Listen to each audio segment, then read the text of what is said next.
ಚಾಮರಾಜನಗರ ಜಿಲ್ಲೆಯಲ್ಲಿ ಚಿರತೆ ಮತ್ತು ಹುಲಿಗಳ ಹಾವಳಿ ಹೆಚ್ಚಾಗಿದ್ದು ಗಂಗವಾಡಿ, ಮೂಡುಗೂರು, ನಂಜೇದೇವನಪುರ ಗ್ರಾಮಗಳಲ್ಲಿ ಜಾನುವಾರುಗಳ ಮೇಲೆ ದಾಳಿ ನಡೆಸಿವೆ. ಅರಣ್ಯ ಇಲಾಖೆ ಕೂಂಬಿಂಗ್ ನಡೆಸಿ ಇತ್ತೀಚೆಗೆ ಒಂದು ಹುಲಿಯನ್ನ ಸೆರೆ ಹಿಡಿಯುವಲ್ಲಿ ಯಶಸ್ವಿಯಾಗಿತ್ತು. ಇದರ ನಡುವೆ ಹನೂರು ತಾಲೂಕಿನ ಗಂಗನದೊಡ್ಡಿ ಗ್ರಾಮದ ಬಾಳೆ ತೋಟದಲ್ಲಿ ಈಗ ಚಿರತೆ ಪತ್ತೆಯಾಗಿದೆ. ಚಿರತೆ ಬಾಳೆ ತೋಟದಲ್ಲಿ ಓಡಾಡುವ ದೃಶ್ಯ ಡ್ರೋನ್ ಕ್ಯಾಮೆರಾದಲ್ಲಿ ಕೂಡ ಸೆರೆಯಾಗಿದೆ.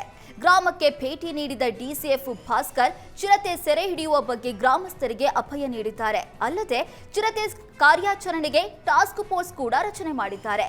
ಬಾಳೆ ತೋಟ ಸೇರಿದಂತೆ ಗ್ರಾಮದ ಕೆಲವೆಡೆ ಬೋನ್ಗಳನ್ನು ಇಡೋದಕ್ಕೆ ಸೂಚನೆ ನೀಡಿದ್ದಾರೆ. ಸರ್ಕಾರದ ಕಾನೂನುಗಳನ್ನ ಗಾಳಿಗೆ ತೂರಿ ನ್ಯಾಷನಲ್ ಕಾಲೇಜ್ ಮೈದಾನವನ್ನ ಖಾಸಗಿ ಸಂಸ್ಥೆಗೆ ಕಾರ್ಯಕ್ರಮಕ್ಕೆ ನೀಡಿರುವ ಆರೋಪ ಕೇಳಿಬಂದಿದೆ. ಚಿಕ್ಕಪೇಟೆ ವಿಭಾಗದ ಕಾರ್ಯಪಾಲಕ ಅಭಿಯಂತರ ವಿರುದ್ಧ ಬಿಜೆಪಿ ಮುಖಂಡ ಎನ್ಆರ್ ರಮೇಶ್ ಗಂಭೀರ ಆರೋಪ ಮಾಡಿದ್ದು ಹಿರಿಯ ಅಧಿಕಾರಿಗಳಿಗೆ ದೂರು ನೀಡಿದ್ದಾರೆ. ಸಾರ್ವಜನಿಕ ಆಟದ ಮೈದಾನವನ್ನ 4 ದಿನಕ್ಕಿಂತ ಹೆಚ್ಚು ದಿನ ಯಾರಿಗೂ ಬಾಡಿಗೆಗೆ ಕೊಡುವಂತಿಲ್ಲ. ಆದರೆ ಕಾರ್ಯಪಾಲಕ ಅಭಿಯಂತರರ ಪ್ರದೀಪ್ ಖಾಸಗಿ ಸಂಸ್ಥೆಯ ಕಾರ್ಯಕ್ರಮಕ್ಕೆ 9 ದಿನಗಳ ಕಾಲ ಬಳಸಿಕೊಳ್ಳೋದಕ್ಕೆ ಅನುಮತಿಯನ್ನ ನೀಡಿದ್ದಾರೆ. ಇದು ಕಾನೂನು ಬಾಹಿರವಾಗಿದ್ದು ಅಧಿಕಾರಿ ವಿರುದ್ಧ ಕ್ರಮಕ್ಕೆ ಆಗ್ರಹಿಸಿದ್ದಾರೆ. 1 ತಿಂಗಳಲ್ಲಿ 4 ದಿನ ಮಾತ್ರ ಬಾಡಿಗೆ ನೀಡಬೇಕು. ಹಾಗೆ ತಿಂಗಳ ಕೊನೆಯ 4 ದಿನ ಹಾಗೂ ಮುಂದಿನ ತಿಂಗಳ ಆರಂಭದ 4 ದಿನ ಒಟ್ಟಿಗೆ ಕೊಡುವಂತಿಲ್ಲ.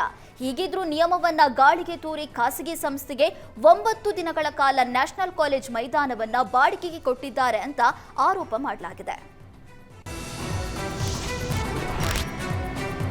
ಹೊಸ ವರ್ಷದ ದಿನವೇ ಕೆಪಿ ಅಗ್ರಹಾರ ಪೊಲೀಸ್ ಠಾಣಾ ವ್ಯಾಪ್ತಿಯಲ್ಲಿ ಆಟೋ ಚಾಲಕನನ್ನ ಮರ್ಡರ್ ಮಾಡಲಾಗಿತ್ತು. ಇದೀಗ ಒರಿಸ್ಸಾ ಮೂಲದ 3 ಆರೋಪಿಗಳನ್ನ ಪೊಲೀಸರು ಬಂಧಿಸಿದ್ದಾರೆ. ಕೊಳ್ಳೇಗಾಲ ಮೂಲದ ಆಟೋ ಚಾಲಕ ರೇಚಣ್ಣ ಹೊಸ ವರ್ಷ ತಡರಾತ್ರಿ ಬಾರ್ನಲ್ಲಿ ಕುಡಿದು ಮನೆಗೆ ಬಂದಿದ್ದ. ಈ ಸಂದರ್ಭ 3 ಆರೋಪಿಗಳು ಮನೆ ಮುಂದೆ ಎದೆ ಮತ್ತು ಬೆನ್ನಿಗೆ ಚುಚ್ಚಿ ಕೊಲೆ ಮಾಡಿದ್ರು. ಆರೋಪಿಗಳಾದ ಸಾಗರ್, ಸೌರಭ್ ಹಾಗೂ ಸುಬ್ರಕಾಂತ್ನನ್ನ ಬಂಧಿಸಿ ಪೊಲೀಸರು ಕೊಲೆಗೆ ಕಾರಣ ಏನು ಅಂತ ವಿಚಾರಣೆ ಮಾಡ್ತಿದ್ದಾರೆ.